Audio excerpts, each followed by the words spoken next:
வணக்கம் ஃப்ரெண்ட்ஸ். சூரியன் அப்போ நாங்கள் சூரியகுமார். இப்போ தான் முறை நம்ம சேனல் பார்க்க மறக்காம சப்ஸ்கிரைப் பண்ணிக்கோங்க. தொடர்ந்து நம்ம சேனல் ஃபாலோ பண்ணுங்க. மறக்காம பெல் ஐக்கனை கிளிக் பண்ணுங்க. அப்போ தான் நான் போட போகிற வீடியோஸ் நோட்டிஃபிகேஷன் வந்துட்டே இருக்கும். இப்போ எதை குறித்து பார்க்க போறோம்னா, ஆ, விவசாயிகளுக்கு வந்து பார்த்தீங்கன்னா, சோலார் பம்புகள் வந்து அதிகமா வந்து மானிய விலையில குடுக்குறாங்க. அது வந்து விவசாயிகளுக்கு மகிழ்ச்சியான செய்தியா இருக்கும். ஆனா வந்து பார்த்தீங்கன்னா, தமிழக அரசுக்கு நம்ம என்ன கோரிக்கை வச்சு கேட்குறோம் அப்படின்னு சொல்லி பார்த்தீங்கன்னா, அ டபுள் ஆக்டிங் பம்ப் அது வந்து கொண்டு வந்தா மானியத்தில வந்து கொண்டு வரணும் அப்படின்னு சொல்லி கேட்டுக்கிறோம். அது கொண்டு வந்தா வந்து விவசாயிகளுக்கு ரொம்ப பயனுள்ளதா இருக்கும்.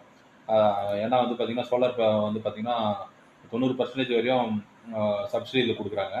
அதேபோல வந்து டபுள் ஆக்டிங் பம்ப் வந்து கொண்டு வந்தா ரொம்ப ஹெல்ப்ஃபுல்லா இருக்கும். ஏன்னா டபுள் ஆக்டிங் பம்ப் 90% 90%ன்றது வந்து 80% மானியத்தில வந்து குடுத்தா கூட ரொம்ப சப்போர்ட்டிவா இருக்கும்.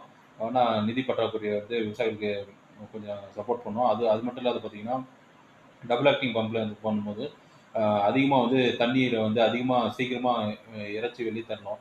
அதனால வந்து அந்த டபுள் ஆக்டிங் பம்ப் மூலமா வந்து விவசாயிகளுக்கு அ அதிகமா நீர்ப்பாசனம் வந்து ஏற்படும். அதனால வந்து பார்த்தீங்கன்னா, டபுள் ஆக்டிங் பம்புக்கு வந்து 80% வரையும் சப்சிடி குடுக்கணும். அது வந்து சோலார் பம்ப் போல வந்து அதிகமா அளவுல வந்து டபுள் ஆக்டிங் பம்ப் வந்து விவசாயிகளுக்கு விநியோகம் பண்ணணும்.